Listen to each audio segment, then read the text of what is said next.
문장과 문장 도로서를 이제 봤는데, 그러면은 문장과 문장이 연결해야 되잖아요, 그렇죠? 네. 그러면은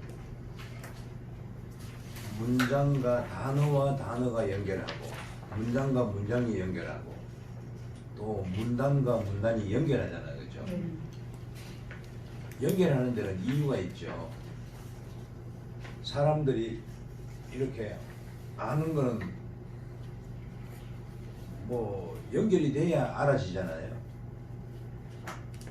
그냥 지나가는 사람 것도 뭐 나하고 알자 이렇게 할 수는 없잖아요. 네. 그 연결하는 어떤 사건이 생기든지, 연결하는 어떤 계기가 있어서 그 사람과 이 사람이 맺어져서 나중에 관계가 있는 사람이 되듯이, 모든 세상의 만물의 이치가 연결 부분이 있는 거예요.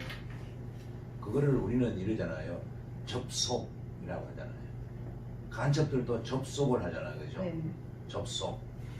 그 접속하는 거를 이해를 하라고요. 그 흐름을, 방향성을 이해하려면은, 글이 흐르는 방향성을 이해하려면은 접속하는 거를 이해해야 되죠. 근데 여기 있는 사람들은 이제 이런 것이 필요하고 이런 것이 절실하니까 이런 접속이니 뭐 부산이 뭐 이런 말을 들으면은 알고 싶고 설명이 들어지는데, 이게 필요 없는 사람들한테는 그냥 모기 소리나 파리 소리로 들리는, 앵앵 소리로 들리는 거죠. 그래서 이게 여러분들이 먼저 필요성을 느껴야 된다는 거예요. 어떤 거든지 공부를 할 때는 내가 필요성을 먼저 가져야 그 다음에 들리기 시작하고 기술이 개발되고 하거든요. 근데 필요성을 느끼지 못하고 막연하면은 뭐예요?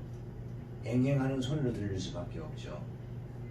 그래서 여러분이 영적으로 뭔가 위치나 자리나 이런 것들이 먼저 구축되는 게 참 중요해요.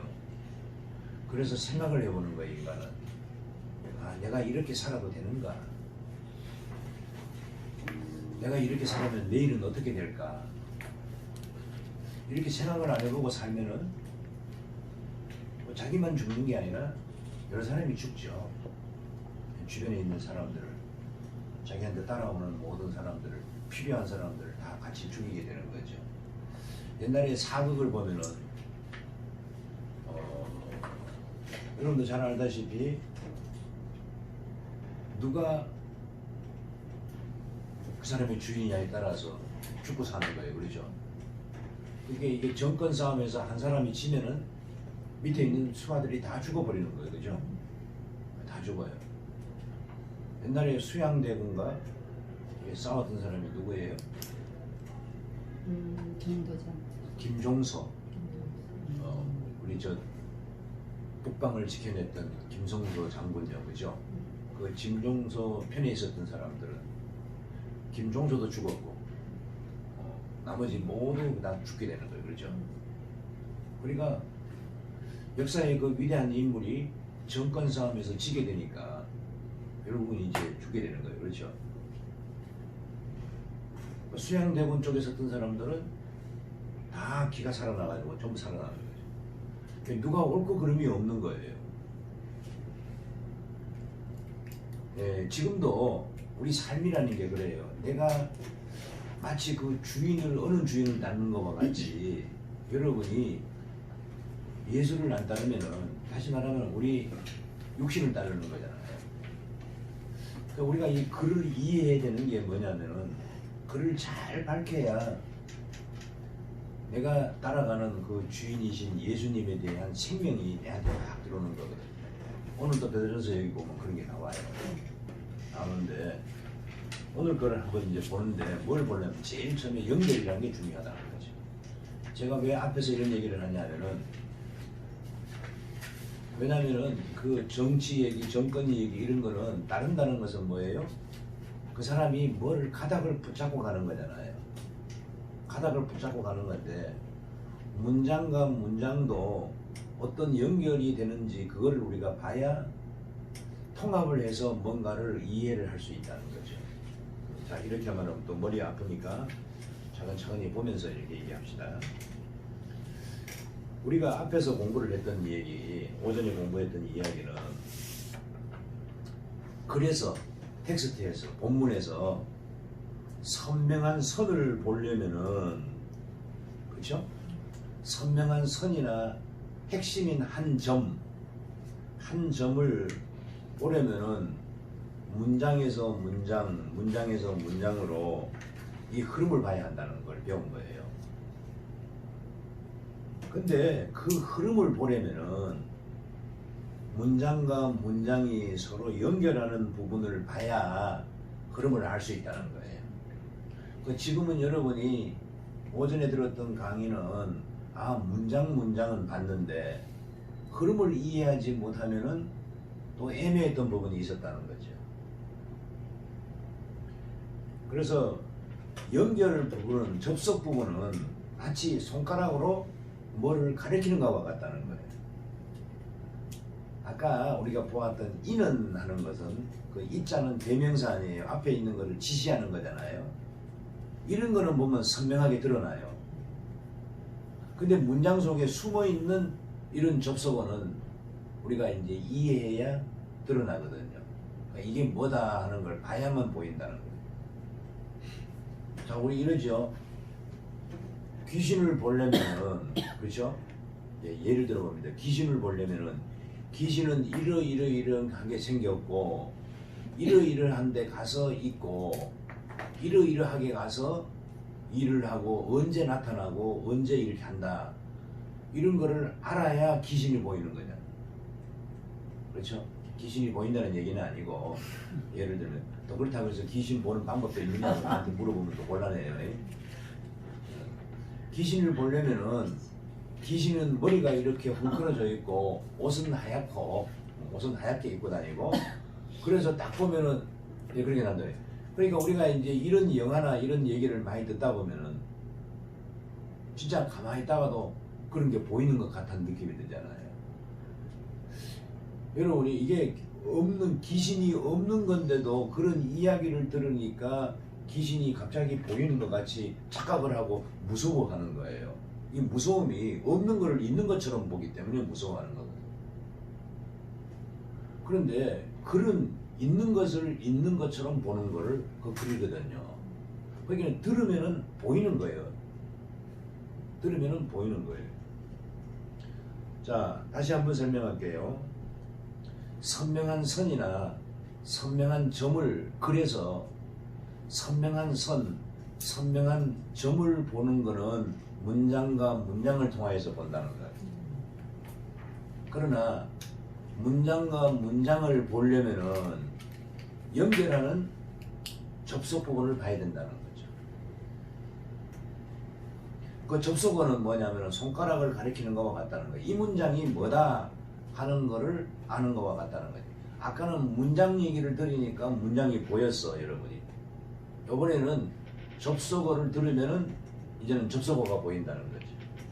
그렇죠? 네. 예. 그러니까 이런 개념을 들으려고 생각해야 돼요. 내가 여러 번 반복해서 하지만은, 그러나 뭘 말하는지 가만히 들어보셔야 돼요. 이러한 원리를 이해하면은 글을 읽기도 쉽지만은 요점을 찾기가 쉽습니다. 그러니까 아까는 문장을 봐야 되고, 문장을 보려면은 문장의 흐름을 봐야 되는데, 흐름을 보려면은 접속어를 봐야 된다는 거죠. 자, 그러자면은 문장에 연결할 수 있는 연결어를 이해하고, 연결어를 이해해야 흐름을 안다는 거죠. 흐름을 알아야 문장이 문장을 볼 수 있는 거예요.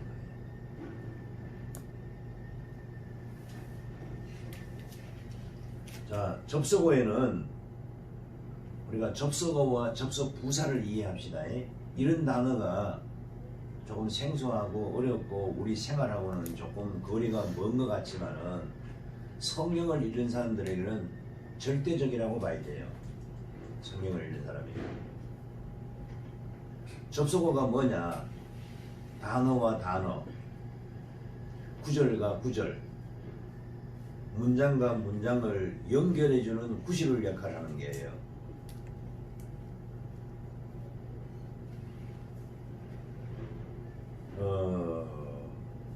국어에서는 이 접속 부사가 이 역할을 합니다. 접속 부사 역할을. 이거를 오늘 접속 부사, 접속어 두 가지를 잘 오늘 이해합시다. 접속어와 접속 부사. 요거를 잘 이해해야 돼요. 접속어가 있고 접속 부사가 있어요. 요거를 잘 이해합시다.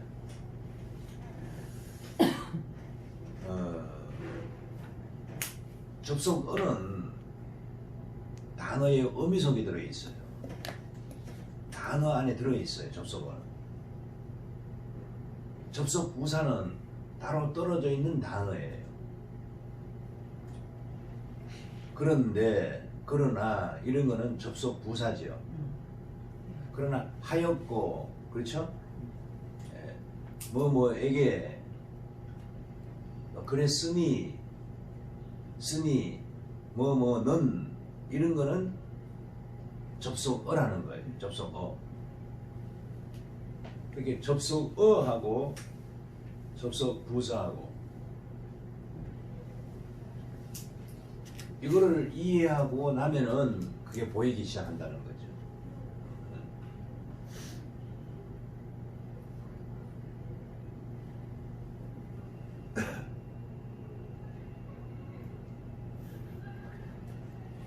그런 거는 왜 그래요? 눈을 이렇게 하는 거는 졸려서 그렇죠. 얼른 시작하라. 머리가 아파서 그래.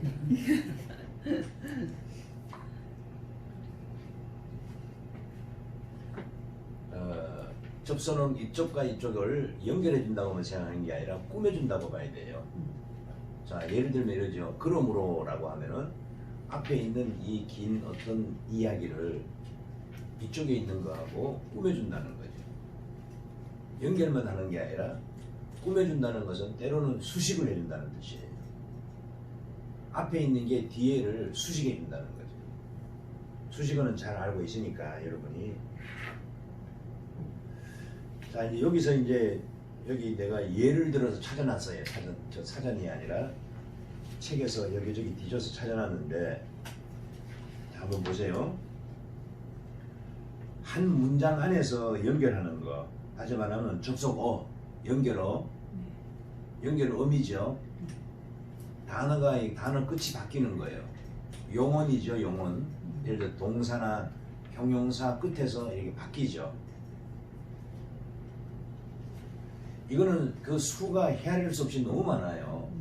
너무 많아가지고 제가 대충은 여기 기록해놨지만은 이거는 뭐 수백 가지가 넘어요. 그래서 이런 것들은 여러분이 개념만 이해하고 참고를 해야 돼요. 그 개념을 이해하세요. 자, 예를 들면은 첫 번째 나열형. 하였고, 하였으며, 그렇죠? 예. 이 고자가 붙고 쓰며 하는 것도 마찬가지죠. 이렇게 붙은 거는 나열하는 거라는 거죠. 앞에도 말하고 뒤에도 말하는. 다시 말하면 이럴 때는 플러스가 들어간다는 얘기죠. 앞에 있는 개념에서 플러스 한다는 뜻이죠. 이거는 나열하는 게 뭐죠. 대등한 것을 말하는 거죠. 자, 그 다음에 이제 동사, 시간적인 의미, 이런 거는 하면서 하면, 그죠? 뭐를 하면서, 글씨를 쓰면서 하면은 뭐예요? 지금 현재 시간을 나타내기도 하죠. 지금 쓰고 있는 현재 시간을 나타내. 쓰면서, 뭐 또 하면서, 뭐 이런 거죠. 그죠? 또 끝에 자자가 붙은 거. 하자마자. 이런 거는 어떤 시간적인 어떤 표시를 하는데 무슨 시간이냐? 동시라는 뜻이죠. 지금 현재. 동시에. 요거는 그냥 한 번씩 훑어만 가면 여러분이 좀 이해할 거예요. 뒤에 이제 있는 설명이 좀 중요합니다. 그 다음에 순서에도 있잖아요. 순서에도. 그리고 뭐 또 하였고 할 때 다 순서 있잖아요. 순서에도 고자가 붙는다는 거죠. 제일 처음에 있는 나열할 때도 고자가 붙고 순서에도 붙고 또 다른 데도 붙어요. 고자가. 여러 군데도 붙는데 순서에도 고자가 붙고 모아서 그렇죠. 들어서 먹어서 그러고 난 다음에 뭘 하겠다는 얘기죠. 네. 차례가 있다는 얘기죠.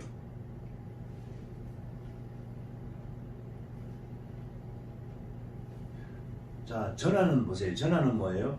다가는 뭐가 들어갈 수 있어요? 다가. 예?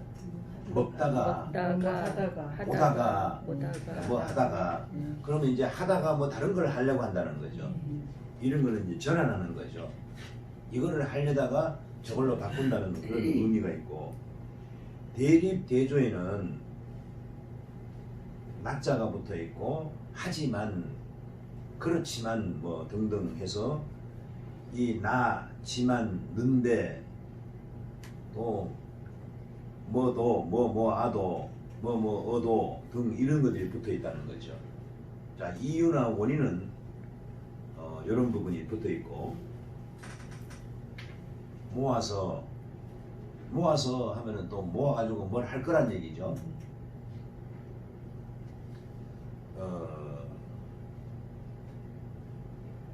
졸아서 그러면 조니까 뭔가 또 뒤에 따라온다는 게 있죠. 예, 그래서 이런 거를 이해해 보시면 조건이나 이유, 목적, 그리고 인정하는 거. 아무리 불러보아도, 그렇죠? 아무리 불러보아도 뭐 등등 이런 것들에 대한 이해를 좀 하십시오. 선택, 방법과 수단, 배경, 요건 이제 우리 여기 성경을 보면서 한번 이렇게 대입을 한번 해보면 좀 이해가 될 거예요. 그냥 넘겨보세요. 마지막 페이지. 마지막 페이지 설명도 좀 많이 들어보고. 여기서 중요한 게 이제 부사가 이제 어떻게 되는가 하는 걸 좀 보는데, 자, 문장에 있는 것이 문장 부사지요. 문장 부사는 문장 그 전체를 꾸며주는 부사예요. 이 문장 부사에는 두 가지가 있는데, 화식 부사와 접속 부사 두 가지가 있다는 거죠. 하식 부사는 뭐냐 하면은, 하식 부사는 문장에 대해서, 이 문장에 대해서 그 하자라는 것은 말하는 사람이죠. 말을 하려고 하는 사람, 그 태도에 대해서 쓰는 거예요. 말하려고 하는 사람이 태도에 대해서 제발, 간절한 마음이 들었을 때 제발 이러죠. 제발, 설마, 이제 회의가 의심이 생겼을 때, 또 아무쪼록 당부할 때, 그렇죠? 당부할 때 과연 결코 모름지기. 그러니까 이 하식 부사와 접속 부사를 구분하는 것은 개념으로 이해해야 돼요. 비슷비슷해 가지고 뭐가 뭔지 잘 모를 수 있어요. 그런데 이게 하식 부사는 그 말하려고 하는 사람의 어떤 태도나 생각이라고 생각하시면 돼. 그러면 말하는 게 이해할 수가 있다는 거죠. 이런 거는 여러분이 한 번만 들어도, 외우지 않아도 들어서 개념만 이해하면은 우리가 그 안에서 나오는 것을 볼 때 구분을 할 수가 있어요. 사람은 한 번 들으면은요, 잘 듣고 개념만 이해하면은 우리 무의식 속에 들어가 있다가 잊어버려도 없어지는 게 아니에요. 우리가 초등학교 때 아이들하고 놀았던 것이 생각이 안 나지만, 지금 생각할 필요도 없지만은, 그렇다고 해서 잊어버린 건 아니거든요. 그러나 어떤 계기가 되면은 그것이 그냥 자동으로 떠올라요. 하지만 접촉점이 뭐가 생기면은, 명령어가 생기면은 딱 나타나는 게 무의식 속에 있는 거예요.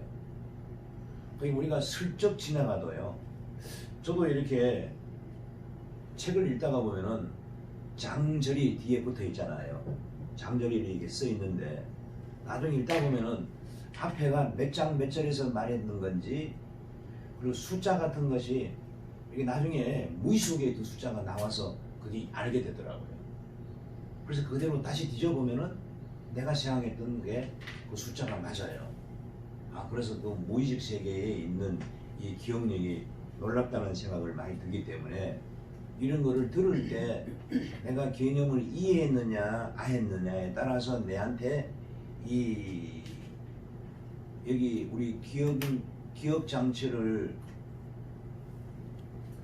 넣어주거나 버리거나 하는 장치가 뭐라고요? 해마. 그렇지, 해마죠. 해마처럼 생겼다는 거죠.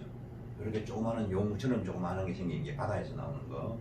그 해마처럼 생겼는데 그 해마가 뭐 하느냐면은 이거를 내 안에 기억에 넣어둘까 아니면 버릴까 이 결정을 하는 게 해마가 해요. 그러면 해마가 뭐를 보고 결정을 하느냐? 자기한테는 결정할 수 있는 능력이 없어요. 그래서 주로 뭐예요? 반복하는 거. 중요하다고 느꼈을 때 그때는 기억을 하고 또 아니면 반복할 때 아니면 충격적인 거 또 아니면 개념적으로 들어올 때 이럴 때 해마가 들어와요. 그래서 여러분이 이런 거를 해마에 집어넣는 의식이 이런 거다 하고 이해를 하고 내가 기억하려고 하면 무의식에 들어가요. 그래서 이렇게 딱 집중해서 이거구나 이렇게 해야 이 안에 집어넣는다는 거죠. 그래서 이렇게 들을 때 집중해서 듣는 게 참 중요하다는 거죠. 자, 부사에는 뭐가 있다고요? 하식부사, 접속부사. 하식부사는 뭐라고요? 말하고자 하는 사람. 네, 화자가 말하고자 하는 사람의 어떤 태도, 생각, 제발, 아무쪼록, 결코, 정령, 뭐 등등 이런 개념이에요. 그래서 그 단어를 보면서 이게 하자가 말하는 건가 하고 이렇게 생각을 해보시면 돼요. 이게 연결하는 부분인가? 쉽게 말하면요. 이게 접속하는 건가? 하자가 뭘 말하고 있는 건가? 이렇게만 이해하면 딱 구분할 수 있어요. 글이 몇백 가지가 돼도. 오케이? 자, 화자라는 것은 글 안에서 주고받는 사람들이죠. 글 안에서 주고받는 사람들. 하나님일 수도 있고, 예, 저자일 수도 있고, 독자일 수도 있고. 그 화자들이 하는 태도. 그러나 접속부사는 문장과 문장을 연결해 주는 거예요. 단어와 단어를 연결해 주는 거기 때문에 이게 연결하는 건가 아니면은 화자가 말하는 태도인가 요거만 구분하면은 뭐 아무리 몇백 가지라도 구분할 수 있다. 오케이요? 네. 이거 외울 수는 없잖아요. 외울 수는 없잖아요. 그래서 이제 거기 보기를 이제 예를 들어서 이제 몇 가지를 다 적어놨어요. 뭐 응당, 뭐 다행히, 확실히, 분명히, 특히, 벼랑간, 만약, 말하자면, 왜냐하면 이런 거는 전부 다가 연결하기보다는 화자가 뭔가를 말하려고 하는 거예요.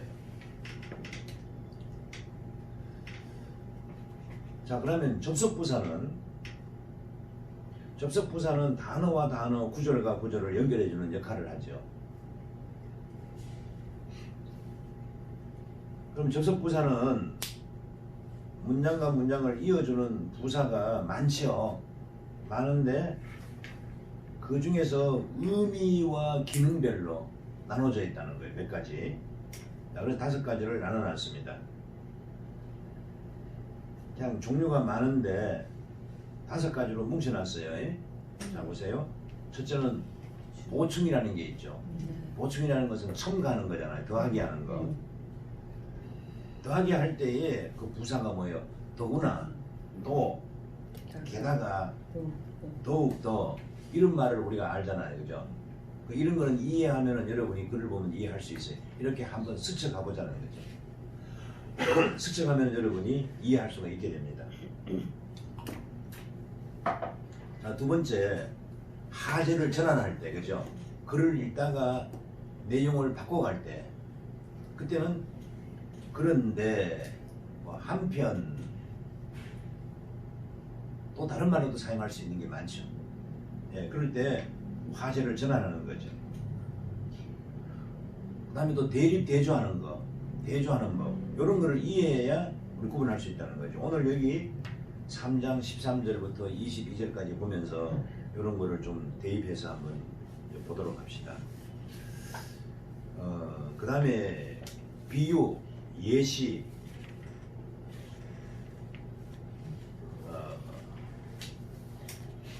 아까도 보면은 부녀들도 이와 같이라고 했잖아요, 그렇죠? 예시죠. 이와 같이 어떤 예시를 말하죠. 앞에 것과 같다 이런 얘기를 하죠. 부녀들도 이와 같이 했다는 거예요. 그 다음에 사라도 아브라함을 주로 불렀다 하고 예를 이렇게 들죠.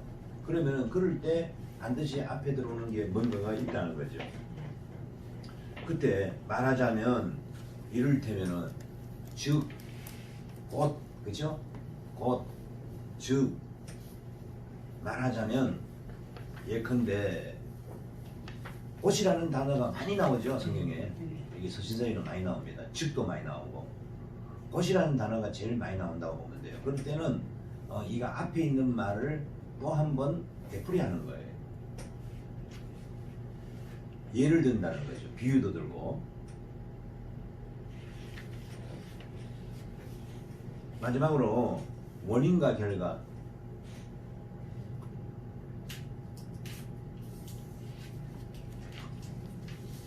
뭐 문제와 해답, 이유와 결론, 뭐 원인과 결과 이런 거는 그러므로는 단어를 쓴다는 거죠. 그래서 이제 논술적인 거 있잖아요, 그렇죠? 제가 이제 거기 논리 문법에 대한 카드를 만드는데 써놓은 게 여러 가지가 있는 중에서도 우리가 이제 9가지 그 논리 문법에 글을 전개하는 방식의 9가지 글을 배웠잖아요. 9가지 배웠는데 거기에서 판단과 근거라는 게 있잖아요. 판단과 근거가 뭐예요? 내가 이렇게 생각한다는 주장이잖아요. 주장이 있고 그 다음에 근거를 제시했잖아요. 이거는 논술이에요, 논술. 이게 판단과 근거라는 게 내가 이 책을 읽고 이렇게 판단한다는 거잖아요. 그럼 왜 그렇게 판단하는지 이유를 대야 될 거 아니에요. 내가 이 책을 읽고 이렇게 생각한다. 그 근거는 여기 이런 것이다. 이렇게 말을 해야 되겠죠. 우리가 이제 이런 거를 제대로 잘 구축하고 이런 거를 잘 이해해 놓으면은 여러분이 설교할 때 자동적으로 이런 논리가 형성이 되져요. 우리가 읽는 법을 배우고 쓰는 법을 배우면은 말하는 법을 배우게 되는 거예요. 말하는 법을 배우면은 쓰는 법을 배우게 되는 거예요. 그래서 말하기와 듣기와 같고 글을 쓰기와 읽기가 같은 법칙을 가지고 있는데 이런 것들을 우리가 역순으로 이렇게 바라보게 되면은 똑같이 보이게 되죠. 근데 이제 막 살아가는 사람들은 먹고 마시고 놀고 먹자 이런 사람들은 이런 게 필요가 없어요. 책을 읽을 필요도 없고 글을 이해할 필요도 없어요. 그냥 돈 벌어가지고 먹고 쓰면 되는 거예요. 이런 사람들은 신문을 읽을 필요도 없고 글을 읽어도 필요도 없고 자기 몸만을 위해서 살아가는 거예요. 이 몸의 쾌락을 위해서. 그러면 이제 결국은 망가져서 독버섯처럼 그 주변이 다 곰팡이가 피게 되는 거예요. 저도 이런 원리를 모르고 과거에 살다가 예수님을 만나고 나니까 막연한 거예요. 뭔가를 이거는 왔기는 왔는데 이 세계에 들어왔기는 들어왔는데 막연한 거예요. 하나님이 도대체 어떻게 기도를 하면은 하나님이 듣는지 안 듣는지, 기도가 도대체 뭔지, 음성이 뭐 들리는지 뿅 하는지 뭐 뿅 하는지 뻥 하는지 도대체 막연하고 막 안개 위를 걷는 것 같은 신앙생활이에요. 이게 성도들이 그렇거든요. 여러분들이 이것을 하나씩 두 개씩 똑똑 선명하게 가르쳐 주는 거잖아요. 그게 얼마나 멋진 인생을 사는 거예요. 그렇죠? 그런 의미에서 우리 목사님은 아주 대단히 좋은 일을 지금 해나가고 있는 거죠. 좋은 일을 해나가고 있죠. 그래서 물론 여기 계신 분 모두가 다 그렇지만은요. 이제 그러기 위해서는 진리를 가지고 내가 분별을 해야 되거든요. 진리를 가지고 있어야 진리가 아닌 것을 알거든요. 그래서 CIA에서 미국 CIA에서 이 위조 지표를 분별하는 거를 막 위조 지표가 많은 거를 그걸 공부를 하나도 안 한대요. 그게 오직 뭐예요? 진짜 지표만 공부를 한다는 거지. 두께 만져보면은 다 진짜를. 그러니까 진짜를 알기 위해서 너무 공부를 하면은 나중에는 가짜는 자동으로 좋아한다는 거예요. 그 우리가 이제 교리를 잘 배우면은 뭐 별의별 이단이 다 있어도 다 구별할 수 있다는 거죠. 인생도 그와 같지 않겠어요? 인생도 그와 같은 거예요. 그렇게 사람들이 제가 신앙생활 할 때 그렇게 안개와 같이 그런 거는 진리가 없기 때문에 그런 거예요. 그 진리가 왜 없느냐? 이걸 볼 줄 모르니까. 하이 성경은 통독은 늘 하는데 하루에 막 10장도 있고 20장도 있고 막 그러는데 하이 삶의 해답은 하나도 안 나오는 거예요. 읽기만 했을 뿐이지. 항상 구름 위를 걷는 것과 같은 거예요. 그래서 이게 오랜 세월을 알고 터득한 후에는 제가 지금 이렇게 하고 있는 것도 여러분이 이 진리를 분별할 수 있는 능력을 가지고 그래서 많은 사람을 이끌어갈 수 있는 그런 역사를 일으키라고 하는 일입니다. 자, 그러면은 접속 부사를 봤습니다. 그러면은 하식 부사와 적석 부사를 개념만 이해하면 오늘 땡이에요. 그렇죠? 그거만 이해. 근데 제가 여러 가지 말을 했지만은 접속 부사와 하식 부사에 대한 개념을 이해해 준 거예요. 자, 그러면은 문단과 문단을 이어주는 부사. 이것도 명 접속 부사로도 가지만은 문장과 문장을 이어주는 거하고 문단을 이어주는 거하고는 조금 더 다르죠. 물론 문장을 이어줄 때도 씁니다. 그러나 문단을 이어줄 때는 요약하자면, 그렇죠? 결론적으로 말하자면은 따라서 요컨대 뭐 등등 여러 가지가 있죠. 아까 이제 여기 베드로가 얘기한 것처럼 마지막으로, 그렇죠? 이런 거는 이제 어떤 문단을 연결해 주는 거잖아요. 아까 앞에 있는 걸 이제까지 얘기했던 거를 또 새롭게 얘기하려고 하려니까 뭐예요? 마지막으로는 하는 거죠. 이런 걸 이제 이해하면 되죠. 그냥 이런 거는 그냥 여러분 한 번만 들어도 돼요. 들어놓기만 해도 이제 됩니다. 영어는요, 영어는 두 문장을 한 문장으로 만들 때, and, but 이렇게 쓰면 돼요. 근데 한국어는 그렇게 없어요. 문장을 연결하는 게 없고 접속어를 사용한다는 거예요. 의미를 바꾼다는 거죠. 하였으며 하고, 그래서 문장이 여러 문장을 합쳐서 한 문장으로 만드는 거를 영어는 and라고 붙인다는 거예요. 근데 우리는 그런 게 붙일 수가 없어요. 그리고라는 단어를 못 붙여요. 문장과 문장을 못 붙이는 거예요. 그건 한 문장이 아니라 두 문장일 때 그리고라고 써요. 우리는 한 문장일 때는 그리고 뭐 또 이런 단어를 접속 버트라는 이런 단어를 안 쓰잖아요. 우리는요. 그런데 이제 우리는 뭐라고 쓰냐고요? 며, 고, 쓰며 뭐 등등 이런 걸로 해서 문장을 연결시킨다는 거. 이 개념을 이해하시면 돼요. 그러면 이제 이런 게 나오거든. 아, 문장이 연결됐구나. 이게 한 문장인데 그럼 이렇게 생각해야 되잖아요. 아니 왜 한 문장으로 자르지 않고 연결을 해놨을까? 이런 질문을 해봐야 되겠죠. 예, 그러면서 이제 우리 베드로전서 3장 13절 한번 들어가 봅시다.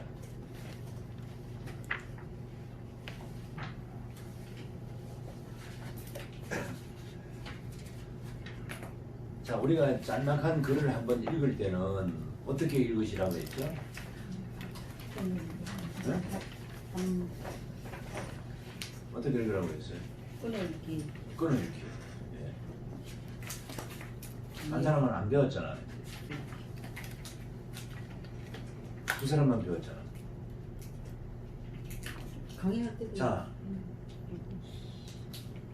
여기 13절부터 17절까지 한번 쭉 한번 읽으면서 끊어읽기를 하는데, 끊어읽기가 여러분 뭘로 끊어요? 할 수 있으면은 이해하는 만큼 하는데 한 문장을 읽으려고 노력을 해야 돼요. 한 문장을. 그래서 이게 실력이 늘면은 두 문장을 읽어내고 세 문장을 읽어내는 거예요. 그렇게 읽어내는 게 능력이 자꾸 늘어가요. 늘어가는데 그 늘어가는 게 뭐냐면은 한 줄, 두 줄, 석 줄이 한꺼번에 보인다는 뜻이에요. 그러면 속독이 되기 시작한다는 뜻이죠. 그걸 연습하면 돼요. 자, 그러면 천천히 우리 한 문장씩 정도로 이해한다고 보면 돼요. 그럼 또 문장도 보면은 아까 말한 것처럼 며, 고 하고 이런 걸로 끝에서 의미가 바뀌면서 이게 문장이 연결해서 긴 문장이 한 문장이 되기도 하죠. 네, 그런 개념을 가지고 한번 읽어봅시다. 시작. 또 너희가 열심으로 선을 행하면 누가 너희를 해하리요. 그러나 의를 위하여 고난을 받으면 복이 있는 자니 그들이 두려워하는 것을 두려워하지 말며 근심하지 말고 너희 마음에 그리스도를 주로 삼아 거룩하게 하고 너희 속에 있는 소망에 관한 이유를 묻는 자에게는 대답할 것을 항상 준비하되 온유와 두려움으로 하고 선한 영접을 가지라. 이는 그리스도 안에 있는 너희의 손해를 요구하는 자들로 그 비방하는 일에 부러움을 당하게 하려 함이라. 선을 행함으로 고난받는 것이 하나님의 뜻이신데 악을 행함으로 고난받는 것보다 나으니라. 혹시 뭔 말하는 것 같아요? 끊어읽기를 잘했다면은 뭔 말하는지를 화제의 중심을 이렇게 이해할 수는 있죠. 자, 혹시 얘기해 보실 수 있어요?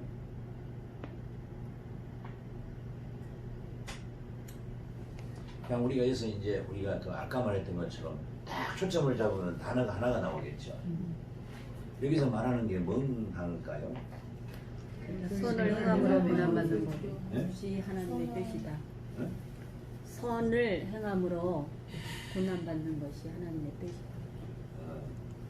선에 대해서 얘기하는 거예요? 고난에 대해서 얘기하는 거예요? 고난이 주제라고 할 수 있어요. 그렇죠. 여기서 주제가 고난이 되겠죠. 고난이죠. 베드로전서 주제가 고난입니다. 이게 고난이에요. 로마에 굉장한 핍박이 올 것을 예상하고 쓴 책이 바로 이거예요. 그러니까 이제 로마에 대하제가 일어나기 바로 직전이었다는 거예요. 이 쓴 편지가 대하제가 일어나기 AD 64년 7월 19일 날 대하제가 네로가 불을 질렀는데 기독교인이 덮어씌웠어요. 그래서 기독교인들을 잡아다가 죽이고 옥에 갇히고 굉장한 핍박을 하는데 그것이 다가오기 직전에 있었다는 것은 하나님이 미래를 예측하고 이 굉장한 핍박이 그때부터 시작이 됐을 뿐이에요.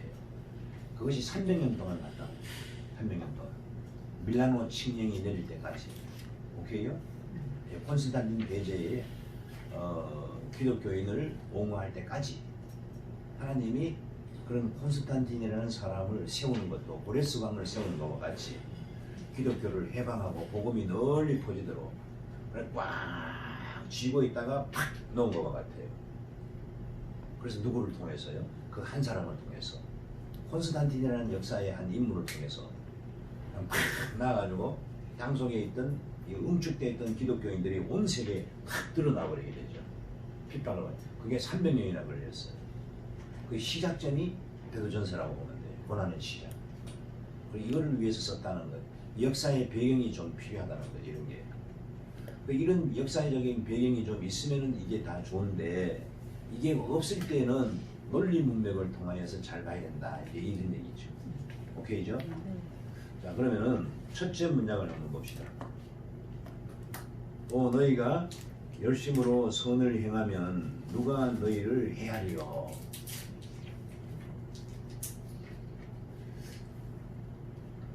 자, 여기서 선을 행하면 누가 해하리요 그러죠? 네. 이거를 먼저 화제를 던집니다. 선을 행하면은 누가 나를 다 해치 않는다. 근데 실제로 그래야 안 그래요? 실제로는 그렇지 않죠? 네. 선을 행해도 억울한 일을 당하죠? 네. 근데 먼저 선을 행하면은 열심으로 선을 행하면은 보편적으로는 해함을 안 당해요. 그죠? 착하게 살면 해야한다는 거예요. 그런데 그러나라는 단어를 사용합니다. 그렇죠? 이 접속 부사가 굉장히 중요하죠. 그러나는 뭔 뜻을 갖고 있어요? 반대. 반대. 그렇죠. 그래도 있을 수 있다는 거죠.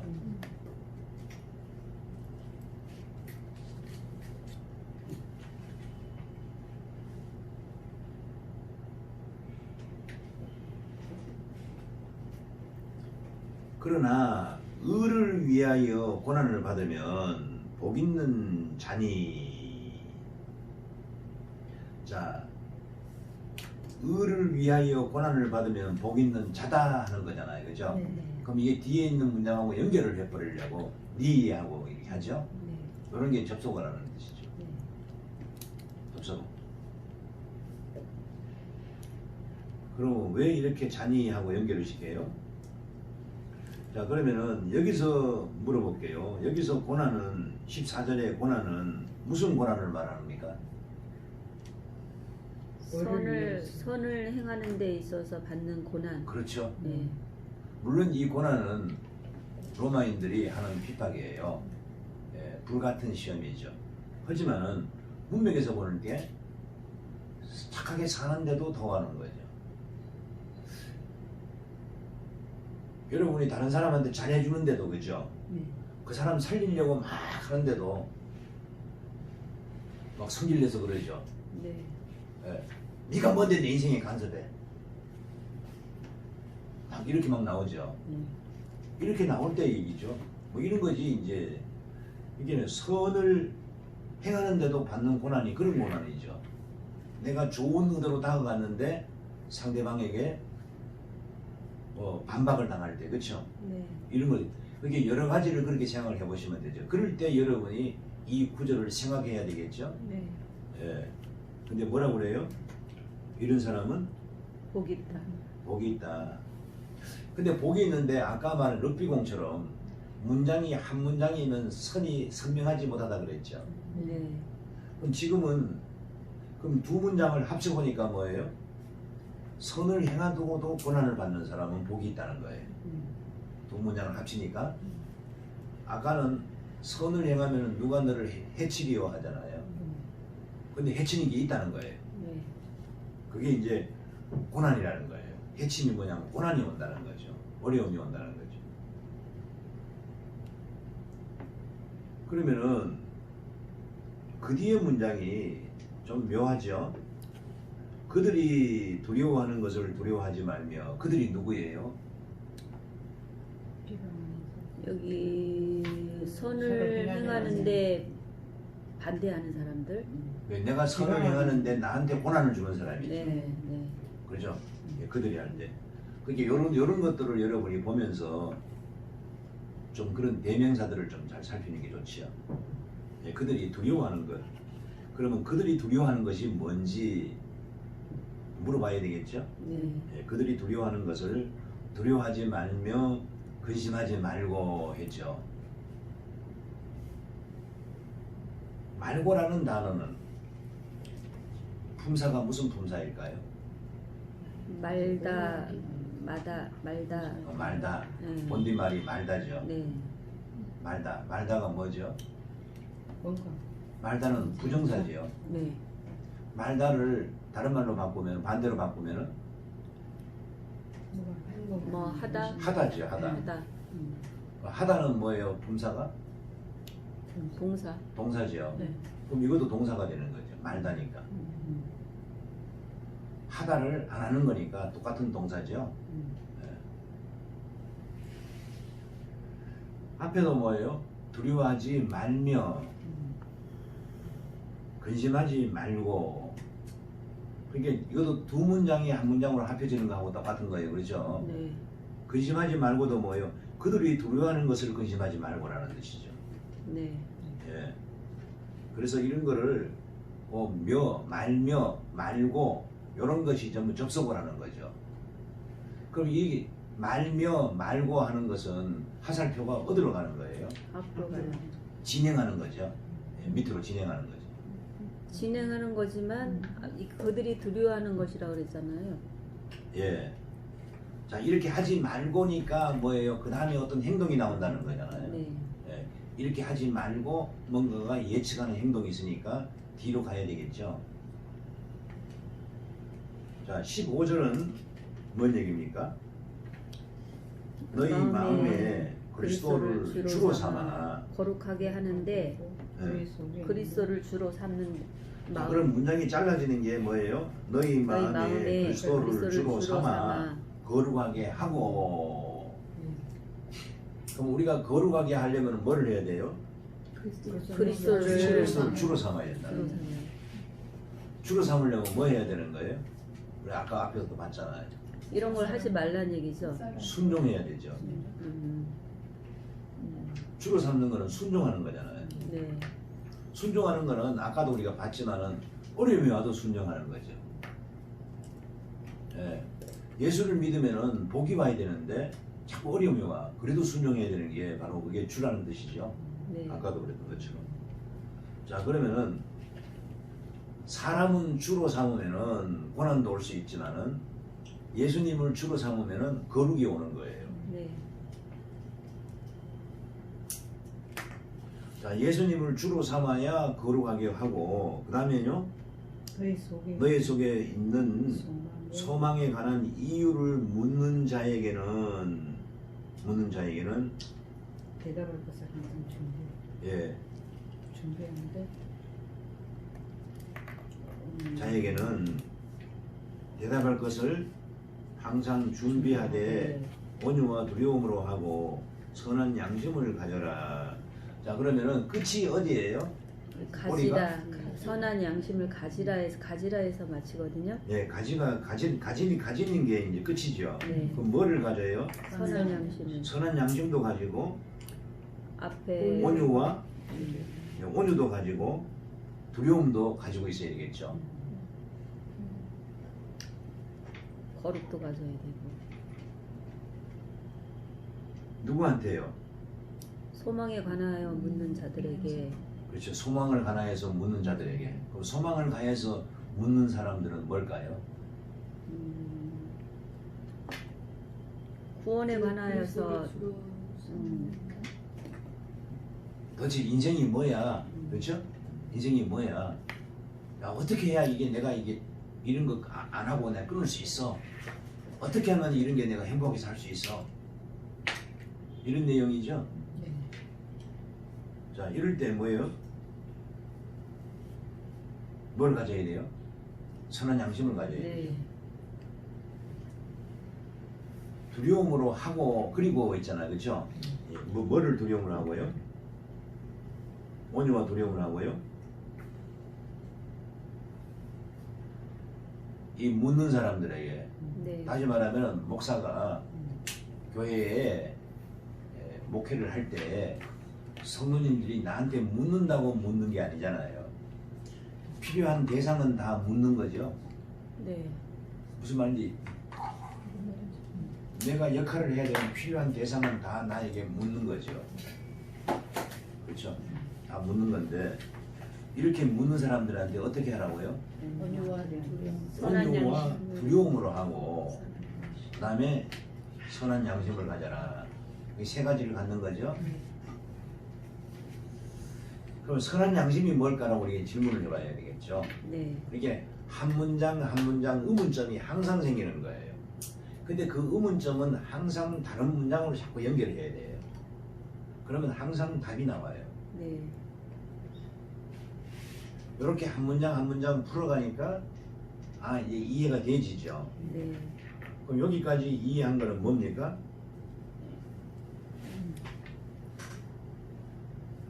선을 행하는데도 고난을 받는데 그 고난을 받을 때 어떻게 해야지 되는 건가? 그렇죠. 네. 예, 고난이 왔을 때 어떻게 해야 되느냐 그게 나오는 거죠. 예.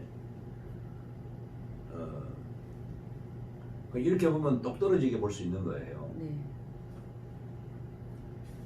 왜 이렇게 가져야 되느냐? 이는 하는 거죠. 네. 이는 하는 거는 지금까지 고난이 왔을 때, 선한 일을 했는데도 고난이 왔을 때, 그러면 앞에서 선을 행하면 누가 헤아리요 할 때 선이라는 그 의미를 이해해야 될 거 아니에요.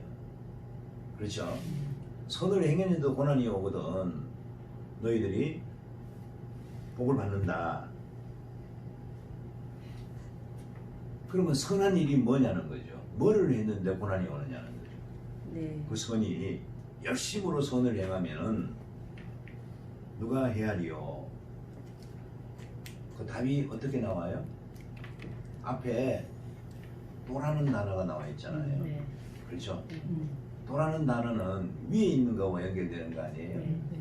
위에 있는데 뭘 했는데 더 하기로 또 아니에요? 네.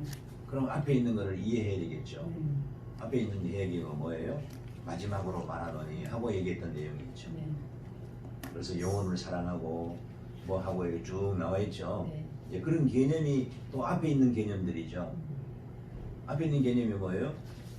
오직 우리의 속사람을 복음으로 만들어야 되죠.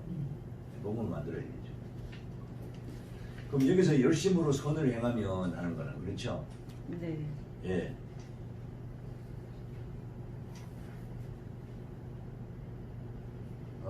그러면은 여기서 열심히 선을 행한다면 이 개념을 정확히 좀 이해하면은 어떤 것이라고 볼 수 있습니까?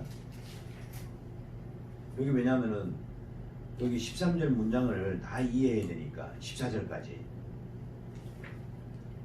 그러면 선이 어떤 것인가를 이해할 수 있겠죠.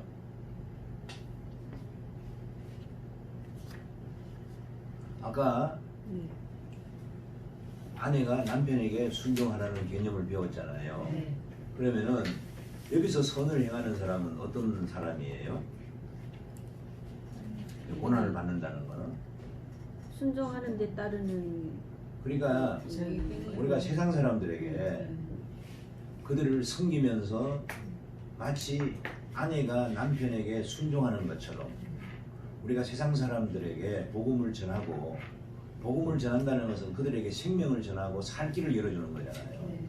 네. 그렇게 하는데도 불구하고 그들이 우리한테 반대의 고난을 줄 때도 우리가 그들을 미워하지 않고 위협하지 않고 순종하는 거예요. 그렇죠? 순종하는 그런 개념이잖아요. 그런 개념을 할 때 그들이 오히려 나에게 고난을 줄 때 이때 복이 있다 이 얘기잖아요. 그 이거를 우리 마태복음에서 산상복음에도 나오죠. 의를 위하여서 핍박을 받는 자는 복이 있나니 천국이 저희 것이며 이렇게 나오는 거예요. 복이라는 게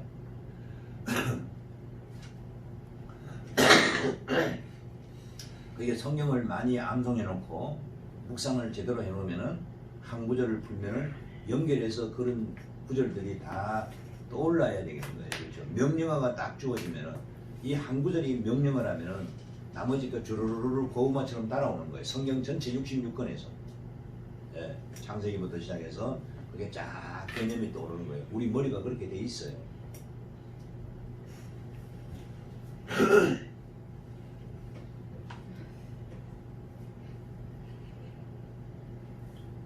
예, 오늘 좀 여기 계시는 분들한테는 제가 이제 좀 뒤로 물러서서 다시 처음으로 돌아가지 않고 오늘 교재에 있는 것만 그대로 다이렉트로 지금 여러분에게 이해시켜 주다 보니까 뭐 여기 있는 분들이 대부분 다 알아들을 수 있는 분인데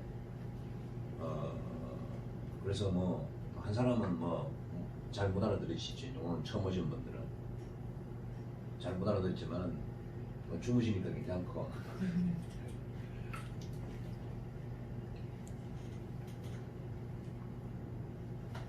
아까 제가 14절에 그러나는 뭐라고 얘기 물었어요? 선을 행하는데도 고난이 따른다. 그렇죠. 예. 이 그러나가 대조가 되는데도 불구하고 네. 선을 행하는데도 고난, 자기를 위해서 사는데도 이 아내가 남편에게 자기를 위해서 하는데도 남편이 꽥꽥거리잖아요. 그렇죠. 꽥꽥거릴 때 그래도 순종하라는 얘기 아니에요. 여기도 같은 패턴이 들어있죠. 네. 그러니까 예수님이 이 땅에 오셔서 우리를 위하여서 그렇죠. 오셨는데도 우리가 깨끗거리죠. 깨끗거려도 예수님이 위협하지 않고 우리를 위해 십자가에 죽었다는 거예요. 그 패턴이 그대로 들어있죠. 성경에서는 이제 그런 틀을 패턴을 이렇게 보면은 그게 보입니다. 그래서 그게 눈에 보이지 않는 걸 보라는 이야기죠. 그래서 이런 접수고 같은 거 이런 거 하나하나 살피면은 이제 그러나 같은 걸 자세히 들여다보면은 이제 그런 게 보인다는 거죠. 자, 그러면은 여기 우리가 이제 왔던 16절에서 이는 하고 나오죠. 우리가 선한 양심을 이렇게 하면 가지면서 이는 왜 이렇게 이런 어려운데도 불구하고 이런 선한 양심을 가져야 되느냐. 그럼 여기서 선한 양심은 선이라는 건 또 뭘까요? 앞에서 나오는 선하고 동의어라고 봐야 되겠죠. 네. 네. 예. 그렇게 해도 그 마음을 변하지 않는다는 얘기죠. 네. 이는 그리스도 안에 있는 너희의 선행을 욕하는 자들로 그 비방하는 일에 부끄러움을 당하게 하려 하리라. 우리 한글 국어는 있잖아요. 한번 보십시오. 이는 했잖아요. 그리스도 안에 있는 했죠. 네. 그럼 안에 있는 하는 거는 그 다음 장으로 넘어가는 거죠. 그 네. 다음 구로 넘어가는 거잖아요. 네. 또 너희의 선행을 욕하는 자들로 하고 또 넘어가죠. 네. 이 넘어가서 끝에 가서 꼬리에 탁 닿죠. 네. 되다 보면 글이 그렇게 돼 있어요. 그런데 그렇게 가다가 역행하는 것도 있어요. 역류하는 게. 그러면 너희의 선행을 욕하는 자들로 하고 그 비방하는 일에 부끄러움을 당하게 하려 하리라. 그럼 이렇게 함으로 말미암아 결론이 어디 꼬리가 어디예요? 이 부끄러움을 부끄러움을 당하게 당하게 하려 합니다. 예, 근데 나에게 고난을 주는 사람한테 나에게 이렇게 내가 선한 일을 자기를 위해서 사는데도 불구하고 깨깨거릴 때 내가 같이 깨깨거리면 어떻게 되겠어요? 그럼 어떻게 박살 결과가 나는 나와요? 거죠. 싸움 나는 거죠. 여기서 본다면은 비난. 이게 그 사람이 부끄러움 당하지 하나도 안 않고 부끄러워한다는 얘기죠. 네. 하나님 없다는 거. 잘못한 사람을 보고요 막 야단치면은 부끄러워해요 안 해요? 안 안 하죠. 하죠. 속에서 오히려 안 하죠. 당신 같이. 안 해요. 지적해서 얘기하면은 안 해요.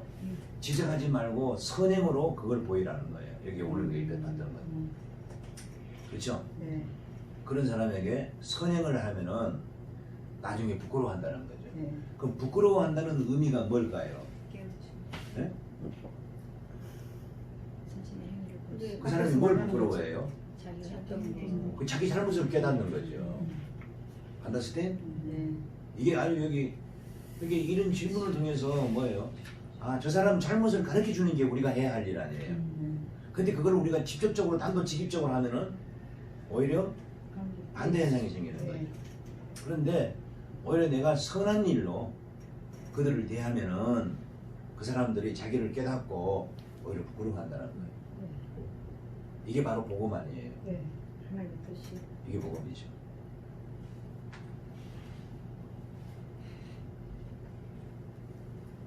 제가 막 옷을 이렇게 막 입어서 막 아무데나 막 벗어나도 아내가 늘 말없이 다 치워주고 빨아주고 다 이렇게 해놓으면은 나중에 남편이 살아오면서 어떻게 해요? 아, 참 내가 참 부끄럽다 이런 생각이 드는데 치우면서 이 거지 같은 거 쪼갈쪼갈 하면은 내가 부끄러워져야 안 부끄러워요. 내가 뭐라 그래? 예편이가 그냥 뭐 이렇게 나오겠죠. 그렇죠? 그렇게 나오겠죠. 근데 말없이 끝까지 순종을 해주면은 나중에 가면 무너져요. 하나님이 우리에게 그 구원을 바라는 거예요. 참 그게 오랜 세월 동안 그거를 거쳐가면서 그 사람이 회생하고 나올 때 하나님이 그거를 우리를 보고 뭐라 그래요? 믿음이라고 하는 거예요. 그 안에 놀라운 그런 비밀들이 들어있어요. 그러니까 하나님은 절대 구원을 빨리 안 시켜줘. 우리의 믿음을 보려고. 우리의 믿음을 만들어 주려고. 나를 부끄럽게 하려고 오히려. 그래서 오랜 시간 동안 빡빡거리게 만든다. 할 수 없다. 할 수 없다. 할 수 없다. 응. 그게 아니고 그래서 그 모습을 보고 구원 얻게 해라고 그러는데 쉽지 않아요. 그러니까 이제 여러분이 한 절 한 절 뜯어보면서 질문하고 이렇게 하면 그 안에 영적인 원리가 이렇게 옷을 벗어요. 예, 납니다 하고 옷을 탁탁 벗으면서 보여줘요. 예.